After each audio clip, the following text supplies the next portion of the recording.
Hello everyone. Subscribe to the channel to get more videos. Also, let us know in the comments what city you are watching from. Now let's begin this one. I was halfway through wiping down the bar when I heard a knock at the front door of the restaurant. I looked up at the clock, just past 8:30. We weren't officially open yet, and I wasn't expecting anyone. Wiping my hands, I walked over and unlocked the door, only to find my best friend Derek standing there awkwardly, shifting from one foot to the other. "Derek, what are you doing here, man?" I asked, surprised. It had been months since he'd last shown his face around here. Months since we'd shared a beer or talked about anything more than work and weather. He shrugged a bit, flashing me a forced smile.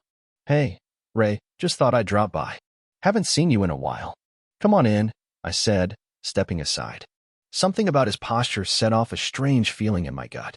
Derek usually walked into a room like he owned it, loud and confident. Now he just seemed nervous, like a kid about to confess he'd broken a window. "Everything all right?" "Oh, yeah," Derek answered quickly, looking around the empty dining area. His gaze darted over to the half-set tables, the dimmed lights, then back to me. "How's Melanie?" "She's good," I replied cautiously. "She's at some cooking seminar tonight with her colleagues. You know how it is.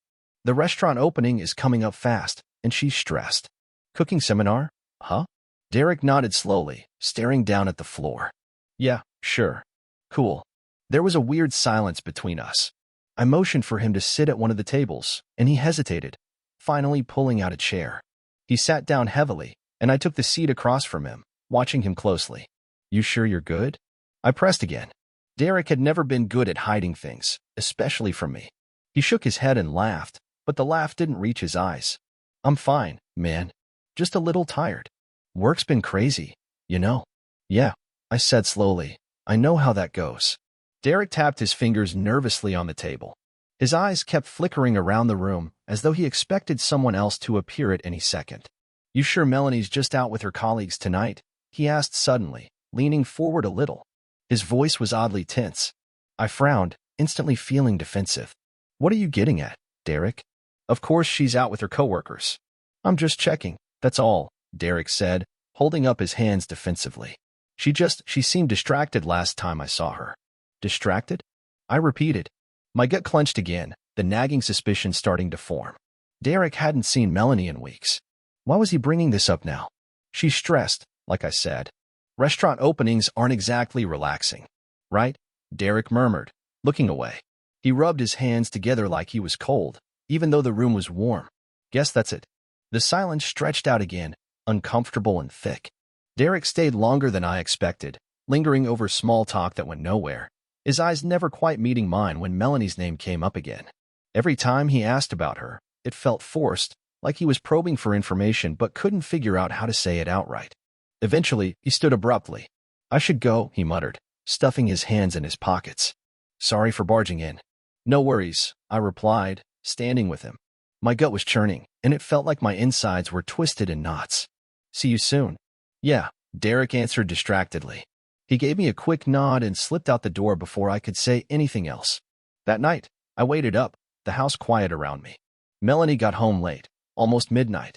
I sat on the couch, pretending to watch TV, but I wasn't really seeing it. My mind was still stuck on Derek, on his awkward visit, on the strange way he kept bringing up Melanie. Melanie came through the door without a word, tossing her keys into the bowl. Usually, she'd come find me first, kiss me goodnight, ask how my evening had been.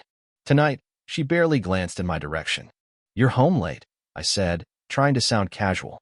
She paused, her back to me. "The seminar ran long," she said flatly. Her voice was drained, almost bored. She didn't turn around, just stood there a moment, then headed straight upstairs without another word. The house felt heavy, weighted down by silence. Something about it, her voice, her movements, even the way she'd avoided eye contact, felt too familiar. It reminded me of past relationships that ended badly, secrets that festered until everything fell apart. I shut off the TV and sat in the darkness, replaying every strange moment from tonight. Derek's unease, Melanie's distant tone. It was like watching a familiar movie, knowing exactly how it was going to end. But this time, I wasn't ready for that ending. I'd worked too hard, put too much into this life with Melanie, into our dreams of running the restaurant together. I couldn't shake the feeling that something had shifted tonight, and it wasn't just in my imagination. I climbed the stairs slowly, my heart heavy. Melanie was already in bed, curled away from my side. I slid in quietly, not bothering to reach out. Her silence spoke louder than any words. Lying awake beside her, I couldn't stop myself from wondering, what wasn't she telling me? And why was Derek suddenly so interested in her? A part of me desperately wanted to believe it was all just stress and paranoia. But deep down, I knew better. Whatever had happened tonight, whatever was going on between my best friend and my fiancée, it wasn't good, and it was only going to get worse from here. The weeks that followed were a slow burn, the kind of tension that you don't notice at first, until one day you realize you're sitting in the ashes. Melanie wasn't the same, not even close. The warm smiles, the teasing jokes we used to share, they vanished. Now, she moved through our days like a ghost, distant and unreachable. One night, I was sitting at the kitchen island, going over paperwork from the restaurant suppliers, when Melanie appeared, wrapped tightly in a robe, hair damp from the shower. She stopped beside me, hesitating, as if debating something. "Ray," she finally said, her voice oddly uncertain. I looked up from the numbers, feeling a brief flutter of hope. Maybe this was the start of her opening up. "What's up?" She leaned against the counter, gripping the edge tightly. "Do you think my figure's changed, like, permanently?" I stared at her, confused. The question came out of nowhere, a strange tangent that didn't make sense. "What do you mean?" She shrugged, turning to look at her reflection in the darkened kitchen window. "I don't know. I feel different. Like maybe something about me has changed, and there's no going back." "Mel," I said gently, putting down my pen. "You look amazing, same as always. I promise." She turned back toward me slowly, her eyes skimming my face as though trying to find an answer she couldn't voice. "You really think so?" "Of course," I said, feeling an ache at her insecurity. "You've been stressed, but trust me, you're perfect." Melanie nodded slowly, but her eyes were distant. She drifted away without another word, her footsteps echoing up the stairs, leaving me alone again. But the question lingered, gnawing at me. Why would Melanie, who never cared much about vanity, suddenly ask something like that? Was it Derek? Had he said something to her? The thought burned a hole in my chest. The late nights stretched into early mornings, filled with more silence and more excuses. She had an endless list of reasons why she couldn't talk, couldn't sit down for a proper meal with me. The restaurant opening was getting closer, she'd say. There were meetings, workshops, supplier visits. Endless commitments that always seemed to be at the exact times we might have had together. Then came the night that changed everything. I came upstairs late, exhausted from hours of crunching numbers and reviewing menus. The bedroom door was slightly open, the bedside lamp casting a weak glow over the room. Melanie lay curled up on her side, breathing steady and slow. I undressed quietly, slipping under the covers, desperate to reconnect, to break through whatever barrier had grown between us. Reaching out, I rested a hand softly on her waist, feeling the warmth of her skin through her thin nightgown. She stirred slightly, murmuring sleepily. Then, without opening her eyes, she said softly, "Oh, it's you." The words froze me. My hand went still against her side, my chest suddenly tight. She sounded disappointed, almost surprised, as if she had been expecting someone else. The realization twisted like a knife, deep and sudden. "Who else would it be?" I asked carefully, trying to keep my voice steady. She shifted away from me, pulling the sheets tighter. "No one, Ray," she murmured sleepily, her voice fading. "I'm just tired." But I knew what I heard. I stared at the ceiling, heart pounding in my ears. The shadows of the room stretched around us, oppressive and cold.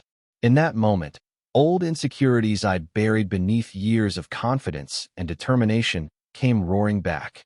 The nagging doubt I'd had before proposing, the lingering worry that maybe I wasn't enough for her, surfaced with new force. I spent the night trapped in my own mind, replaying every small, strange moment from the past few months. The abrupt silences when I walked into a room, the guarded look in her eyes whenever I asked about her day, Derek's odd behavior when he dropped by weeks ago, it all pointed towards something I didn't want to admit. The truth was there, just beneath the surface, obvious and ugly, and I felt sick for ignoring it. As dawn seeped through the window, I lay still beside Melanie, barely breathing, barely daring to move. She slept on, peaceful and oblivious. But in the harsh morning light, one thing was clear. Trust, That solid foundation we'd built everything upon, had started to erode. And now, the ground beneath us felt dangerously thin, ready to give way at any moment. I knew that soon, I'd have to confront whatever dark secrets lay hidden beneath Melanie's careful distance and Derek's awkward evasions. But part of me, a part one didn't recognize, was terrified of what I might find. That night, sleep wouldn't come. The house felt too quiet, the shadows too heavy. Melanie was deep in her dreams beside me, breathing softly, unaware of the turmoil inside my chest. After hours of tossing and turning, I slipped out of bed, careful not to wake her. I padded barefoot downstairs, the cool hardwood floors feeling unfamiliar and harsh beneath my feet. I moved toward the office, our shared workspace, hoping to distract my restless mind with something mundane. The room was dimly lit by the faint glow of streetlights through the blinds. I slumped into the office chair, fingers idly tapping against the desk. My gaze drifted across the clutter of paperwork, contracts, and inventory notes. But then, something caught my eye, a small USB drive lying beside Melanie's laptop, labeled Recipes. I picked it up, turning it over in my fingers. It felt odd, out of place. We hadn't used physical drives in months, not with everything saved in the cloud. Curious and desperate to distract myself, I plugged the USB into my laptop, expecting to see menu drafts or supplier documents. The screen flickered, and folders appeared. But these weren't recipes or inventory sheets. Instead, they were videos. Short clips, each with timestamps and cryptic labels. Session 1. Evening test. Office review. My heart rate quickened. My stomach churned as a deep, instinctive dread took hold. I clicked the first file labeled Evening Test. The video opened, and at first, the image was grainy, dimly lit by a small lamp. The camera angle was strange, pointed from an upper shelf down onto the small sofa against the office wall. Confusion turned to cold, creeping horror as I recognized the scene, our office. Our home. Then Melanie walked into frame, hair loose around her shoulders, laughing quietly. Derek appeared behind her, his familiar grin turned sly as he closed the office door softly, glancing over his shoulder. My blood froze. "Mel, are we good?" Derek whispered, stepping close to her, hands reaching out confidently. "Yeah," she answered softly, her eyes lifting up to meet his. "Ray's asleep." My stomach tightened violently as Derek leaned forward, kissing her deeply. Melanie melted into his arms like it was the most natural thing in the world. I slammed the laptop closed, gasping as if punched. My vision blurred, blood roaring in my ears. My mind spun, racing wildly through 1,000 memories, moments, hints I had missed or chosen not to see. Derek's strange visit weeks ago. Melanie's late nights. Her distant, guilty silences. How long had they been doing this? How long had they laughed behind my back, right here in my own home?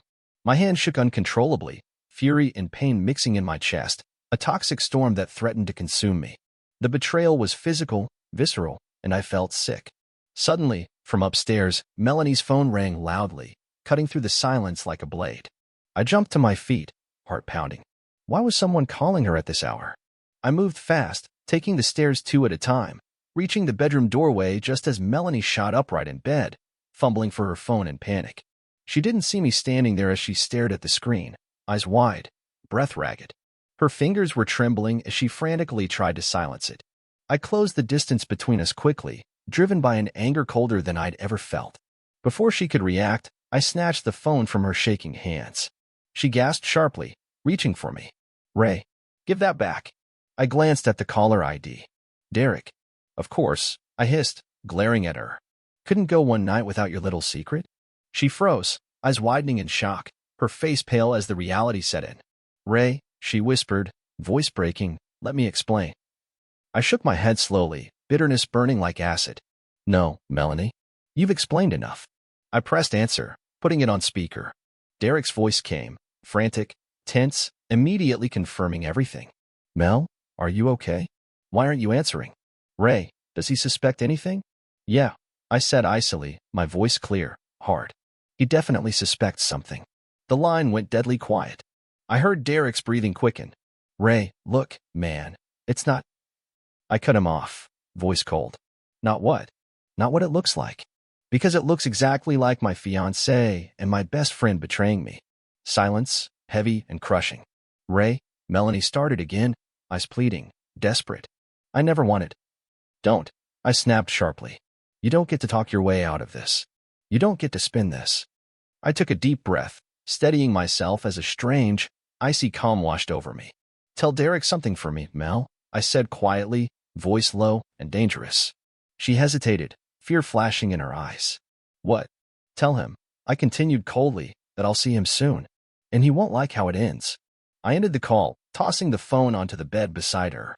She flinched, recoiling slightly, as if I were a stranger. Maybe I was, now. Melanie stared up at me, eyes glassy, mouth open but saying nothing. The woman I'd planned my future with sat trembling before me, exposed and broken. I stood there for a long moment, staring at her, feeling nothing but cold, numbing clarity. All those nights of wondering, doubting myself, doubting her, it had all led to this moment. "Ray," she finally choked out, tears spilling down her cheeks, her voice shaking. "I'm sorry. No," I said, cutting her off sharply. "You don't get to apologize now. Not after what you've done." I backed away, toward the door, keeping my eyes locked on hers. "You wanted him?" I asked softly. "You got him. Now, deal with the consequences." Then I walked out, shutting the door behind me, leaving Melanie in a heavy silence. In that moment, the future we'd built shattered completely. I headed downstairs again, breathing deep, forcing myself calm. The house was now suffocating, filled with ghosts of trust and lies. I stood alone in the quiet darkness, finally understanding the bitter truth. It was over, and whatever came next, I knew I'd have to face it on my own terms. The next morning, I woke before dawn, exhausted but sharply focused. My mind was clear in a way it hadn't been in weeks. I was done being blindsided, done reacting. It was time to take control. The first person I called was Mr. Carlton, my investor and mentor, the only person whose guidance I'd never doubted. The call connected after just 2 rings. "Ray." His deep, calm voice immediately set me at ease. "Is everything all right? You're calling pretty early." I took a breath, steadying myself. "No, sir, it's not. I need your advice. I've just uncovered an issue. It's personal, but it's about the restaurant too." He paused briefly. "Is it Melanie?" I felt my throat tighten, grateful I didn't need to say it out loud. "Yes. And Derek. They've been." He cut me off gently. "I'm sorry, Ray. Betrayal cuts deep. But listen carefully, I have someone you need to meet. His name is Sam Traylor. He's the best contract lawyer I've ever known, and he's exactly the kind of bulldog you need." Within 2 hours, I was sitting across from Sam Traylor in his minimalist downtown office. He was older, with piercing blue eyes and thinning gray hair, wearing a crisp suit and an air of unshakable confidence. He took the USB drive from me, promising to secure it safely as evidence. "Look," he said bluntly after I laid out everything: the restaurant partnership, Melanie's co-ownership, the betrayal, Derek's involvement. "I'm not going to sugarcoat it. She's on the paperwork, which means we've got some work ahead of us." "What do we do?" I asked, desperate for some tangible action. He leaned back thoughtfully. "We need to get ahead of this. File a breach of contract suit immediately. She violated both personal and professional trust. We'll seek an injunction to prevent her from accessing business funds or property." I nodded slowly, processing everything. "There's something else," I admitted cautiously. "Derek, he's a part of this, too. I don't want him anywhere near my life or business." Sam raised an eyebrow, reading my implication. "Tell me exactly what you mean." I clarified, voice steady, "we need a story, something solid to protect me legally. I want to make sure Derek stays far away. We need leverage." He thought for a moment before nodding sharply. "We'll document a harassment narrative. Claim Derek's been aggressively bothering Melanie post-breakup. It's messy, but it'll put them on the defensive and give us room to maneuver if they retaliate. You ready to play this kind of chess?" I hesitated just for a moment, feeling a twinge of discomfort. But the image of them together, laughing behind my back, drove away any doubts. "Yes," I said firmly. "Whatever it takes." With Sam's help, we acted swiftly. By late afternoon, the joint business accounts had been transferred into my private account. Melanie's company cards were canceled, and a notice was sent to the bank and suppliers that Melanie no longer had signing authority. As we worked, my phone vibrated repeatedly, calls and messages from Melanie. I ignored each one, feeling detached and steady for the first time. Each unanswered call felt like a small victory. Finally, Sam leaned back with satisfaction. "Now, before you go home tonight, change the locks." "Immediately." "I will," I said, determination flooding me. "I have to fly to Denver tomorrow for an inspection on that new location with Carlton." Sam smiled approvingly. "Perfect. It'll look like business as usual. In the meantime, I'll get the restraining order filed. Derek will receive notice, and Melanie will be served publicly. It's cold, but necessary. I nodded. The thought of Melanie being handed legal papers in front of her peers, her perfect reputation unraveling, felt both justified and cruelly satisfying. I didn't revel in hurting her, but I couldn't let her betrayal remain hidden. Later that night, after locksmiths changed every lock, I stood alone in the restaurant, staring at the space we'd dreamed up together. The pristine, shining surfaces now felt tarnished. I couldn't imagine sharing this place with her anymore. Just then, my phone buzzed again. I glanced down. Melanie. Against my better judgment, I answered, my voice cold and flat. What? Ray? She pleaded desperately, voice trembling. What have you done? The bank, the suppliers, everyone is calling me. They're saying I have no access. You don't, I replied evenly. Not anymore. Ray, please, she whispered, panic evident. We can still fix this. Just meet me, let's talk. No, I said, forcing down any emotion. We're past talking. You made your choice. There was silence, then a sob. You can't just push me out. I own half. You forfeited that right, I interrupted sharply. You violated the contract. Sam Traylor's handling everything. Consider this your notice. Sam Traylor, she gasped, her voice filled with fear. Ray, you're really doing this? I am, I said, quietly resolute. Expect a delivery tomorrow. Delivery? She echoed nervously. Legal papers, I clarified coldly. And Melanie, don't try coming to the restaurant or my house. You won't get past security. She began crying, her voice breaking.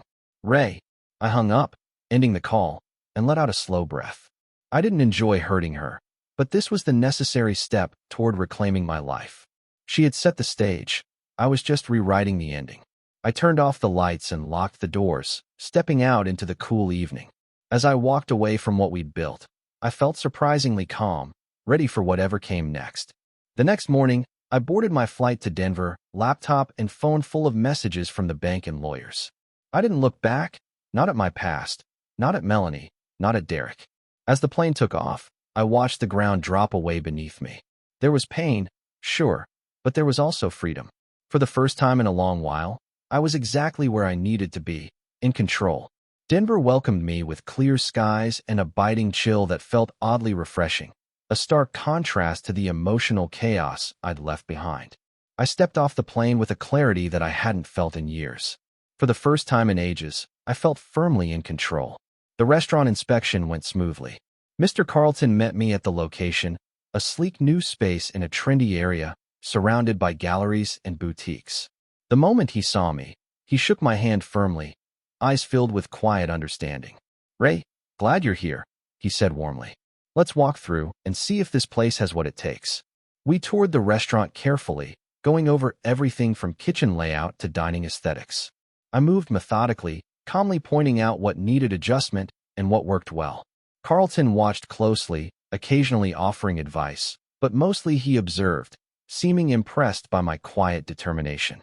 When we finished, he clapped a firm hand on my shoulder. Excellent job, Ray. Despite everything, you're holding strong. I'm proud of you. Thank you, I said sincerely, feeling his approval like a weight lifting off my shoulders. Honestly, the work helps. He nodded, understanding fully. Remember this, son, betrayal doesn't define us. How we handle it does. Later that afternoon, back at my hotel, my phone buzzed sharply on the desk. It was Sam Traylor, his tone crisp and triumphant. Ray, it's done, he announced. The restraining order is approved. Melanie was served publicly today at her food styling gig, right in front of her coworkers. Derek received notice as well. Legally, you're untouchable. Relief flooded through me. Thank you, Sam. You have no idea how much this means.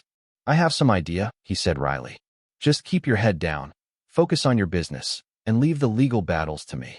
After we hung up, I sat quietly, processing. Melanie's humiliation was something I'd thought I'd find satisfying, but it left me feeling strangely hollow. It was just another necessary step toward a new beginning. My assistant, Kira, called shortly after. Her voice was light, professional as always, but gentler today. How's Denver treating you, boss? She asked warmly. Surprisingly well, I admitted. Got some big steps finalized. Feels good. She laughed softly, knowing exactly what I meant. Kira was perceptive. She always had been. Well, I'm glad. By the way, Melanie tried coming by the restaurant twice. Security turned her away. She didn't seem happy. I exhaled slowly. Good. Thanks for handling that. It's what you pay me for, she teased lightly. Besides, you deserve a break from drama. I chuckled, grateful for her steadfast support. Is it too much to ask for some peace and quiet? With you. She laughed again. Never. But seriously, Ray, you've got this.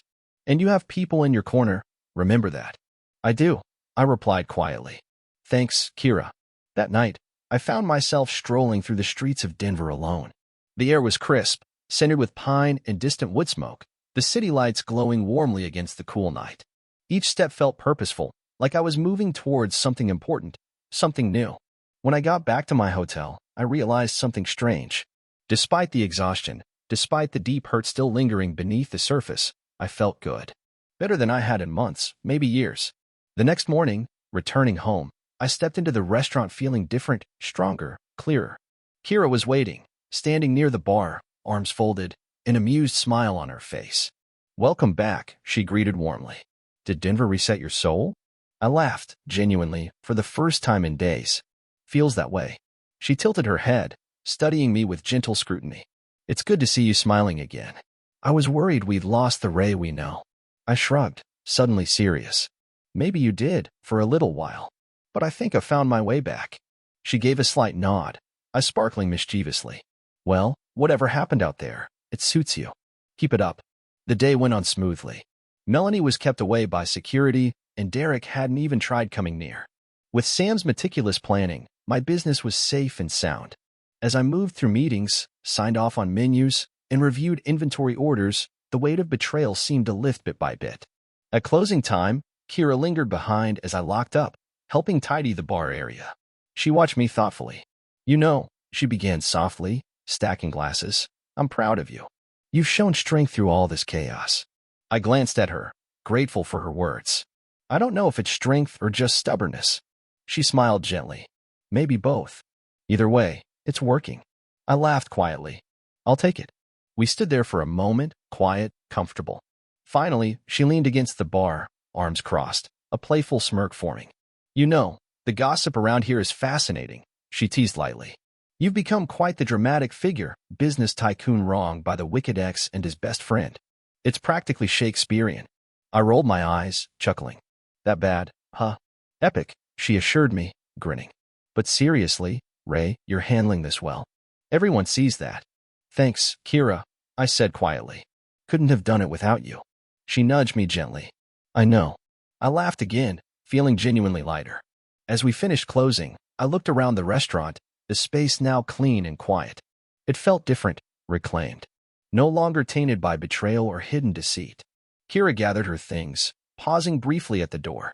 Get some rest, she said warmly. Tomorrow's another big day, boss. I nodded, watching her go. The door closed softly behind her, leaving me alone. But unlike the loneliness I'd felt before, this solitude felt calm, steady. I stood there quietly for a long moment, breathing deep. My world had collapsed, but now I was rebuilding. This time stronger, smarter, more resilient. In control.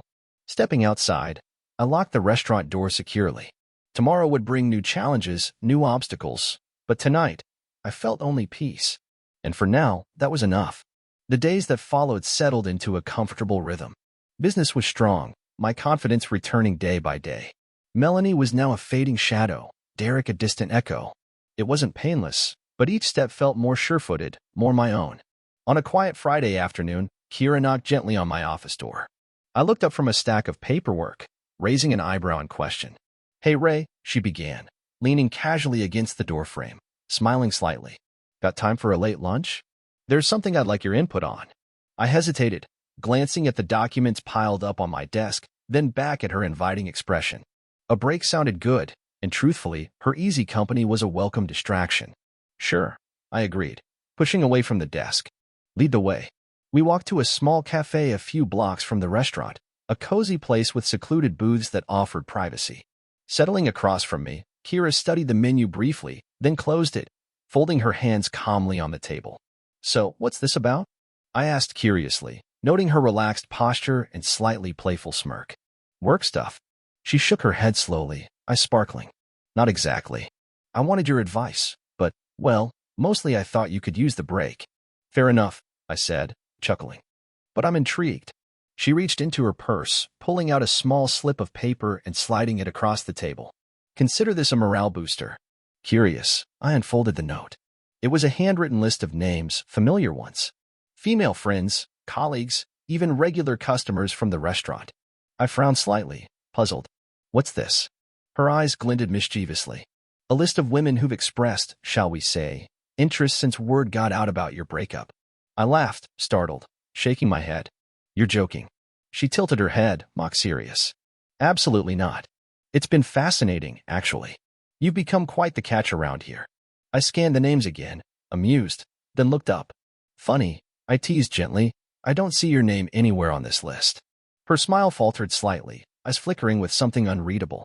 That's because I'm married, she replied lightly, a note of irony creeping into her voice. But, I admit, it's tempting. I stared at her, surprised, my heartbeat quickening slightly. Tempting? She leaned in slightly, her voice lower, quieter. Don't tell me you've never thought about it. I hesitated, unsure how serious she was. Kira, we've always kept things strictly professional. I've never.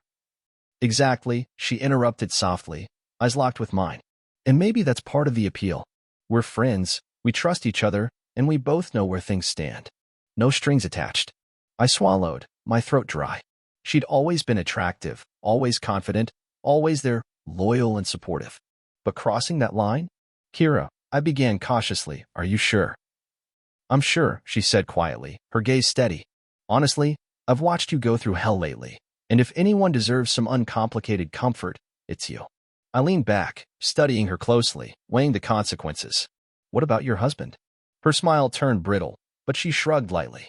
We both have our secrets, Ray. Let's just say loyalty hasn't exactly been his strong suit. I winced sympathetically. I didn't realize. No one does, she admitted quietly. I keep my personal life very private. For a moment, we sat quietly, the subtle hum of the cafe around us. The tension between us was different now, charged and enticing, yet cautious. Finally, Kira reached out, lightly touching my hand. Think of it as a no-strings fling. Something to help us both feel alive again. I hesitated only briefly before giving in to the warmth of her touch, the sincerity in her eyes. You're serious? She nodded slowly, her eyes darkening slightly with intent. Absolutely. But we have ground rules. Discretion above all. Agreed, I said quietly, pulse accelerating. We left the cafe shortly after, the decision made without further debate. We drove to a discreet motel at the outskirts of town, a quiet place known for anonymity. Kira handled everything efficiently, booking a room using fake names, ensuring complete privacy. As we stepped inside the modest room, she turned to face me, eyes softening, a hint of vulnerability beneath her calm exterior. Are you sure you're okay with this? She asked gently. I don't want regrets later.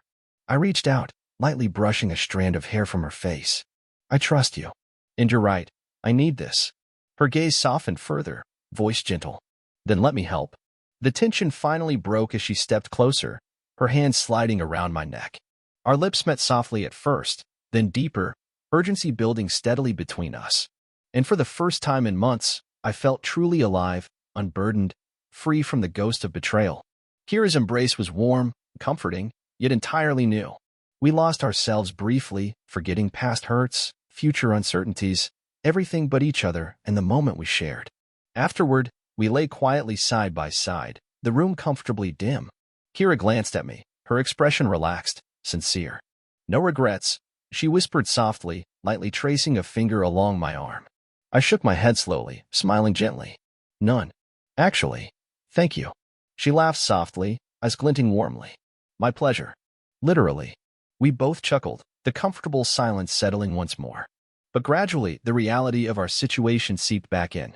This stays between us, she said seriously, turning onto her side to face me. It doesn't interfere with work or complicate things. Understood, I agreed gently, meeting her eyes. I don't want to ruin what we've built professionally. She nodded, a quiet relief passing over her features. Good. Because you're important to me, as my boss, my friend, and now. I squeezed her hand lightly. I feel the same. Eventually, we dressed quietly and left the motel separately, careful to maintain discretion. Returning to my car, I felt different, lighter, steadier, free of past pains that had seemed insurmountable just weeks ago. Driving back to the restaurant, the quiet hum of the road beneath me, I realized something vital had shifted within. I was moving forward, leaving Melanie's betrayal firmly in the past. And while Kira and I might never be more than this quiet understanding, it was enough for now. When I arrived back at work, the restaurant was bustling, staff preparing for the evening rush. Kira was already there, professional as always, giving instructions with calm efficiency. Our eyes met briefly across the dining area. She smiled softly, a private, knowing glance that conveyed trust, reassurance, and something deeper, connection. I smiled back warmly, returning to my tasks, confident in our arrangement. For now, our secret would stay safe, hidden beneath professional courtesy. Yet inside, I felt stronger, more confident, less alone. Melanie and Derek had stolen much from me, but not my ability to move forward. Not my power to choose new paths, embrace new comforts. As the restaurant buzzed to life around me, I breathed deeply, feeling free and fully in control of my future once more. A week later, the restaurant hummed with energy. I stood near the kitchen, overseeing a private tasting event for some important clients. Servers glided past, carrying beautifully plated dishes, the dining area alive with the soft chatter of appreciation. The turmoil of recent weeks felt far behind me, and I finally had room to breathe. Until the front door slammed open. Melanie burst into the restaurant, eyes blazing, face flushed with anger. She looked wild, nothing like the composed woman I'd known. The room instantly fell silent. Every eye turned toward her. "Ray," she shouted, voice shaking. "We need to talk now." I stepped forward slowly, keeping my voice calm but firm. "Melanie, you're not welcome here. Leave immediately." Ignoring me, she pushed past a stunned server, storming toward the center of the room where Kira stood speaking quietly with a client. Melanie's eyes flashed dangerously as she approached Kira. "You little snake," she spat, voice venomous. "Didn't take you long to swoop in, did it?" Before anyone could react, Melanie grabbed a nearby cocktail from a passing tray and flung it viciously at Kira, the drink splashing across her face and blouse. Gasps echoed through the room. Kira stood frozen, eyes wide with shock for just a moment, before something fierce flashed in her expression. Without hesitating, she calmly reached behind her, grabbed a bowl of whipped cream from the dessert cart, and hurled it straight back at Melanie. It splattered across Melanie's hair and face, dripping down her expensive dress. Melanie staggered backward, stunned, wiping cream from her eyes, face turning crimson with fury. "You arrogant little," she started to scream, lunging forward again. "That's enough." I snapped sharply, stepping between them, voice echoing through the stunned room. "Melanie, get out. Now." She turned on me furiously, cream smeared on her cheek, eyes glistening with bitter tears. "Ray, you did this. You ruined everything." "I ruined nothing," I shot back, voice cold and controlled. "You made your choice. Live with it." Her voice broke, pleading. "Ray, please." "Escort her out," I commanded security, tone hard and final. Two security guards appeared immediately, gently but firmly gripping Melanie's arms. She resisted, struggling briefly, crying out indignantly as they led her away. Just as security pulled her through the door, Derek appeared outside, looking panicked, trying desperately to intervene. "Ray, come on, let's calm down," and Derek began nervously, holding up placating hands. Something in me snapped completely. Weeks of buried rage surged, uncontrollable and primal. Without a thought, I stormed forward, past Melanie, straight toward Derek. "You stay away from here," I snarled, grabbing him by his shirt collar. My fist clenched tight, swinging forward and connecting squarely with his jaw. Derek stumbled backward, shocked, nearly falling. I advanced on him, eyes blazing. "You betrayed me, Derek. You both did.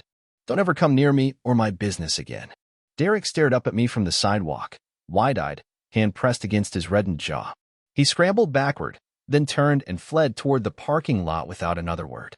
Melanie stood watching, silent now, trembling, eyes wide with regret and disbelief. "Ray," she whispered brokenly, tears streaming openly. "I always loved you."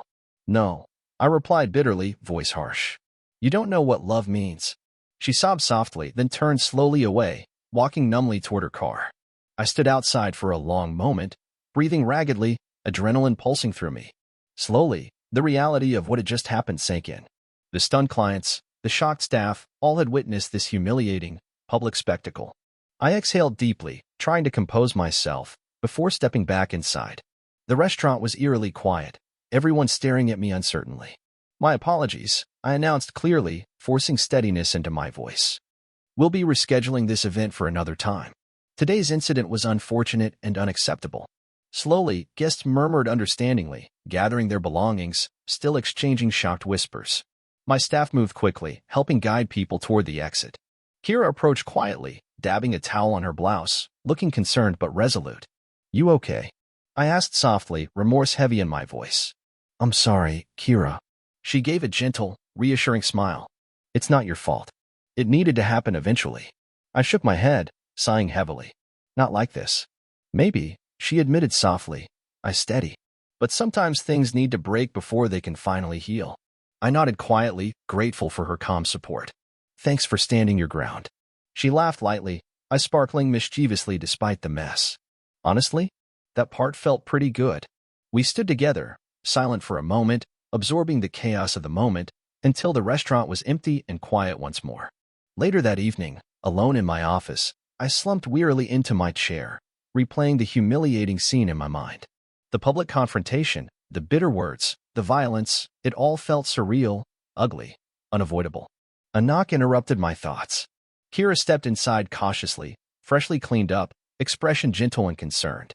Long day, she remarked quietly, leaning against the doorframe, eyes filled with sympathy. I nodded slowly, voice strained. Not exactly my finest moment. She moved closer, sitting across from me, eyes thoughtful. Maybe not. But it was necessary. Public humiliation? I scoffed bitterly. Clarity, she corrected softly. You finally confronted it openly. Painful, messy, but now everyone knows exactly where things stand. I exhaled heavily, knowing she was right. I just never thought I'd lose control like that. You're human, she said quietly, reaching across to lightly touch my hand. We all have limits. I sighed, feeling weary, but grateful. Thanks for standing by me. She smiled gently, squeezing my hand. Always. After she left, I sat quietly in the empty restaurant, lights dimmed. Outside, night had settled, the street quiet, peaceful. For a long time, I just breathed, absorbing the stillness, accepting the chaos behind me, preparing for whatever came next. Today had been humiliating, but Kira was right. Something had broken, finally, openly, unavoidably. Maybe now, at last, real healing could begin. And maybe, just maybe, the worst was finally over. The mediation room was sterile, quiet, and uncomfortably formal. Melanie sat stiffly opposite me, flanked by her lawyer, a neatly groomed, sharp-eyed woman named Rachel Walters, known for tough negotiations. Melanie avoided eye contact, her posture rigid and defensive. Next to me sat Sam Traylor, calmly flipping through pages in his folder, looking unperturbed, almost bored. His composure gave me a quiet confidence. He seemed utterly in control. The mediator cleared his throat, breaking the tense silence. All right, let's proceed. We've reviewed the documents submitted by both parties.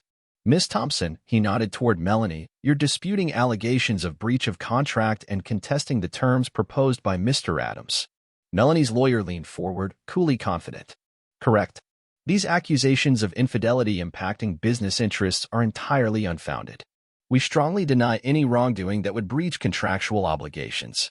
Sam's lips twitched into a thin, barely perceptible smile as he glanced at me briefly, his eyes glinting with quiet assurance. Miss Walters, with all due respect, your client's behavior has already damaged the business. Trust and reputation matter in this industry. My client's claims are fully justified. Walters raised an eyebrow skeptically, unfazed. Unless you have explicit proof directly tying my client's personal life to measurable business harm, you're speculating. Sam paused thoughtfully, folding his hands calmly on the table. Then, leaning slightly forward, his voice low and deliberate, he spoke words I'd carefully prepared with him in advance. Actually, we do have proof, Sam declared evenly. Video evidence. A full recording of Miss Thompson admitting to her affair and explicitly acknowledging its negative impact on the restaurant. Melanie went visibly pale, eyes wide, breath hitching sharply. Walter's eyes narrowed, clearly caught off guard. The mediator looked sharply intrigued, leaning forward slightly. That's ridiculous, Melanie interjected desperately, voice trembling slightly. There isn't. There's no recording like that. Sam fixed her with a calm, unblinking stare, quietly insistent. Are you absolutely sure about that? Walters turned quickly, whispering urgently to Melanie, her voice tense and sharp. Melanie shook her head nervously, insistent, increasingly agitated. No. Melanie stammered quietly, panic evident in her voice, eyes darting toward me with uncertainty. There's nothing. I mean, there can't be. Sam smiled faintly, clearly savoring the delicate dance. We obtained evidence clearly indicating otherwise. It would be unfortunate if we had to proceed to court and play it publicly. Miss Thompson, perhaps you'd like to reconsider your position. Melanie looked terrified now, eyes wide, flickering with mounting panic. Ray, she whispered desperately, looking directly at me for the first time, pleading openly, please. I stared at her steadily, coldly calm. This is about business, Melanie. You chose to cross lines. Choices have consequences. She swallowed hard, eyes filling with unshed tears, realizing her predicament was dire. Her lawyer urgently whispered advice, leaning close, but Melanie shook her head frantically, increasingly overwhelmed. It's not like that. She finally blurted out, voice rising sharply, shaking. The recording, it's not fair. I never meant. Her voice trailed off abruptly, eyes widening with sudden horror as she registered her fatal mistake. She had just unwittingly confessed, in front of everyone. Silence fell heavily over the room. Walter's expression hardened abruptly, realizing Melanie's catastrophic slip. She sat back sharply, clearly displeased, shaking her head faintly in frustration. Sam exchanged a brief glance with me, eyes shining triumphantly. We had gambled that Melanie's guilt and panic would unravel her, and it had played out perfectly. The mediator cleared his throat again cautiously. Miss Thompson, are you admitting? Melanie dropped her head into her hands, shoulders trembling slightly. Walters sighed audibly, clearly disappointed, quickly regaining composure and addressing Sam directly, professional but distinctly resigned. Perhaps, Walters said carefully, voice strained, we can revisit negotiation terms. Sam leaned back comfortably, nodding pleasantly. We're open to fair settlement terms, provided they're clear, immediate, and recognize the full extent of damages to Mr. Adams and his business interests. Walters nodded reluctantly, glancing pointedly at Melanie, signaling acceptance. Melanie's head remained bowed, expression hidden, clearly shattered by her own desperate slip. As the mediator began summarizing revised terms, I sat quietly, absorbing the moment. Melanie's confession had been exactly what we needed, raw, spontaneous, unmistakably genuine. Legally, I now held all leverage, and Sam's carefully calculated bluff had worked beautifully. After mediation adjourned, Sam and I stepped into the hallway, pausing briefly. He clapped a firm hand on my shoulder, expression quietly triumphant. Nicely done, Ray, he remarked approvingly. We couldn't have scripted it better. You handled that perfectly. I nodded slowly, still processing the surreal twist. Honestly, I wasn't sure she'd break. Sam smiled knowingly. Guilt and panic are powerful allies in these situations. People who cheat and lie inevitably slip. Thanks for having my back, I told him sincerely. He gave a brief nod, eyes steady and confident. My job. Now, get some rest. The worst part is over. As Sam strode confidently away, I lingered a moment outside the mediation room, gathering myself. The door opened again. Melanie emerged quietly, pale and shaky, avoiding eye contact. She stopped, lingering uncertainly. Ray, she began softly, voice raw, barely audible. I'm so sorry. I shook my head sharply, stopping her. Don't. Not now. We're past apologies. She nodded slowly, tears spilling silently down her cheeks. You're right. Ray, I never meant to hurt you this deeply. I exhaled slowly, voice gentle but resolute. Maybe not intentionally. But you did. And nothing can fix that now. She stood silently for a moment, absorbing the finality of my words. Then, without another word, she turned and walked away down the long corridor, shoulders slumped, a picture of defeat. Watching her leave, I felt no satisfaction, only quiet relief. Melanie had made her choices, and now she faced their consequences fully. Stepping outside moments later, the air felt lighter, fresher somehow. My phone buzzed, a text from Kira, brief and supportive. How'd it go? I typed back simply, it's done. We won. A reply appeared almost instantly, proud of you. Drinks on me tonight? I smiled faintly, warmth spreading through me. My reply was immediate, definitely. Slipping the phone into my pocket, I breathed deeply, feeling the weight lift from my shoulders. Melanie's betrayal had broken something within me, but now, finally, clarity and control were back in my grasp. The mediation had been difficult, ugly even. But it was necessary, my only path to freedom and closure. And standing there in the cool air, with the painful chapter behind me, I finally felt ready, stronger, wiser, prepared to embrace whatever came next. In the weeks that followed, a quiet calm settled into my life, a sense of cautious optimism and steady routine. The turmoil of betrayal and mediation now lay behind me, fading further into the background with each passing day. Kira, however, seemed increasingly preoccupied.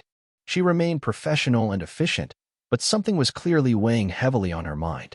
One evening, as we finished closing up the restaurant, I found her sitting alone at the bar, swirling a glass of water absently. "You all right?" I asked softly, sliding onto the stool beside her. She glanced up, offering a faint, distracted smile. "Honestly? Not really. Want to talk?" I prompted gently. She sighed deeply, looking down. "It's my marriage. I think it's done, Ray." My heart sank sympathetically. "I'm sorry, Kira. You want to share what happened?" She shook her head bitterly. "Same old story. Lies, broken promises. I finally hired a private investigator, figured if there was something to find, I needed to know. Turns out my husband's been hiding an affair of his own. Guess we're in the same boat." I reached over, lightly squeezing her hand in silent comfort. "I'm sorry. That's rough." She met my eyes directly, determined now. "I won't stay trapped in a marriage built on deception. Not anymore." "What's your plan?" I asked carefully. She took a steadying breath, voice resolute. "I'm filing for divorce. Immediately. Already talked to a lawyer this morning. Everything's in motion." I nodded slowly, impressed by her strength. "It takes courage to confront something like this head-on. I admire you." She smiled faintly, eyes softening. "I watched how you handled your situation with Melanie. You stood your ground, took control, moved forward. You inspired me, Ray." "I just did what was necessary," I admitted quietly. "Sometimes we don't have any other choice." She gave my hand a gentle squeeze, eyes steady and sincere. "Maybe not. But you showed me how it's done." In the weeks that followed, Kira quietly moved forward with divorce proceedings. She handled each step with calm determination, unwavering even when her husband reacted bitterly, surprised she'd finally taken action. And quietly, without fanfare, she moved into my guest room temporarily, our arrangement careful and discreet, mindful of the sensitivities surrounding our professional relationship. Days fell into comfortable routines, early morning coffee, quiet meals at the kitchen table, sharing casual conversations about work, life, future dreams. We navigated carefully, each respectful of the other's boundaries, mindful not to rush or complicate things. Yet gradually, inevitably, an emotional closeness grew between us, a connection grounded in mutual respect, shared experiences, and honest vulnerability. We knew each other's scars intimately, understood each other's fears deeply, and steadily, we became inseparable in small, meaningful ways. One evening, weeks later, we sat quietly on the back porch, wrapped in blankets against the chill. The night was clear and peaceful, stars glowing softly overhead. Kira sipped her wine thoughtfully, breaking the comfortable silence first. "Ray," she began cautiously, glancing sideways at me. "Have you thought about what happens next? With us, I mean." I exhaled slowly, considering carefully. "Honestly, I've tried not to complicate things by thinking too far ahead. But yeah, I have thought about it." She studied me gently, eyes sincere. "Me too. And for what it's worth, I'm willing to see where this goes." Carefully, slowly. But seriously. I reached over, lightly entwining my fingers with hers. "That's exactly what I want too. Slow, careful, but real." She smiled softly, relieved and hopeful. "Then let's do that. No rushing, no drama, just honest, steady, and patient." "Agreed," I said warmly. "We deserve happiness after everything." She laughed lightly, squeezing my hand warmly. "We absolutely do." We settled into an easy silence again, comfortable and content, absorbing the quiet calm around us. Slowly, gently, we were building something new, grounded in mutual respect, genuine affection, and careful trust. By the time Kira's divorce was finalized, our new routines felt natural and seamless. The guest room became her space indefinitely. Morning coffee became shared breakfasts, evenings became quiet dinners or casual walks in the neighborhood. Our partnership at the restaurant remained professional and respectful, but at home, we navigated life's ordinary moments side by side, sharing both burdens and joys. Staff at work eventually noticed subtle changes between us, a shared glance, quiet laughter, The way we stood closer during staff meetings. But no one questioned, no one pried. Everyone seemed quietly supportive, respectful of our privacy, genuinely happy we'd found comfort together after enduring parallel heartbreak. One afternoon, Mr. Carlton stopped by unexpectedly, observing quietly as Kira and I worked smoothly side by side, laughing lightly over inventory notes. After a while, he approached me alone, as kind but questioning.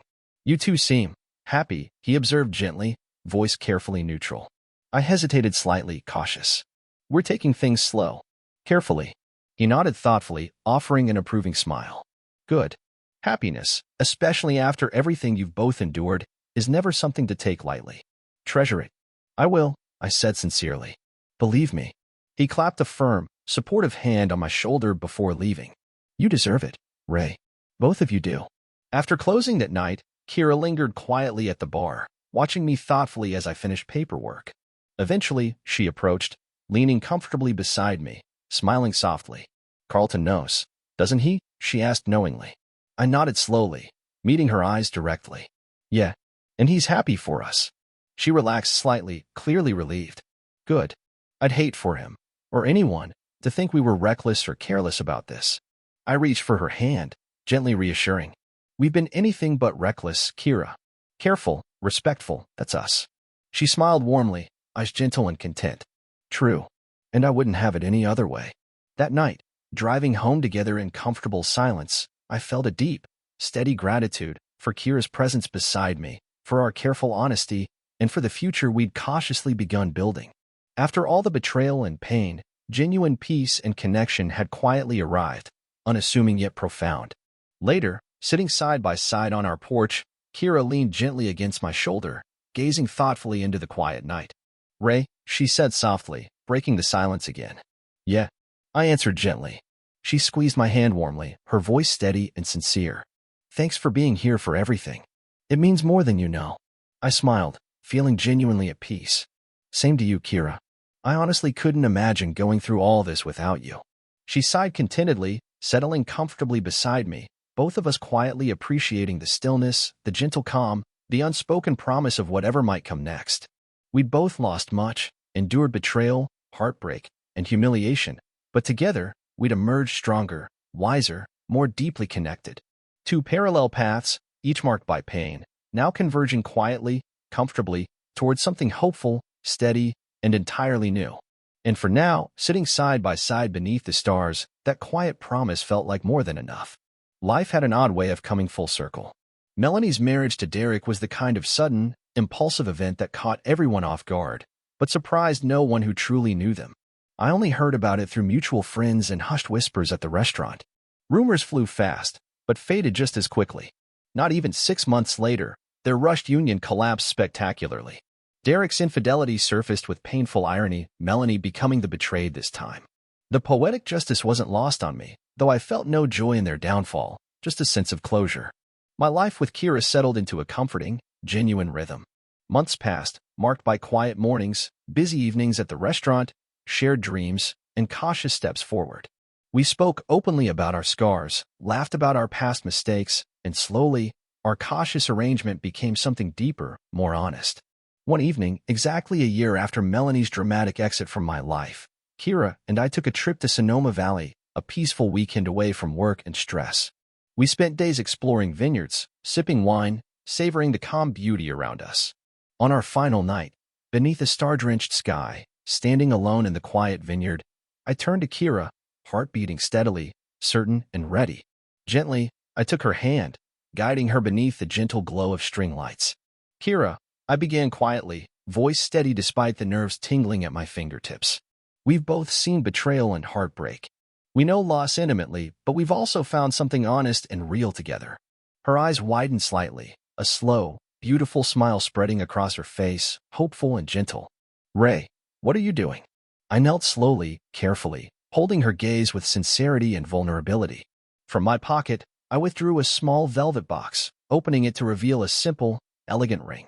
"I'm asking you," I said softly, steadily, "to build something permanent with me. Will you marry me, Kira?" For a long moment, she stared silently, eyes glistening gently. Then, smiling warmly, lovingly, she nodded slowly, voice soft but certain. Yes, Ray. Of course I'll marry you. We embraced beneath the quiet stars, surrounded by gentle vineyards, secure in the promise of a new beginning, one grounded in respect, understanding, and genuine love. Our wedding was intimate, uncomplicated, a simple ceremony in our backyard, surrounded by close friends who had watched our story unfold. Mr. Carlton offered a heartfelt toast, his eyes bright with genuine happiness, proud and approving of the journey we'd undertaken. Life moved forward in comfortable, meaningful ways.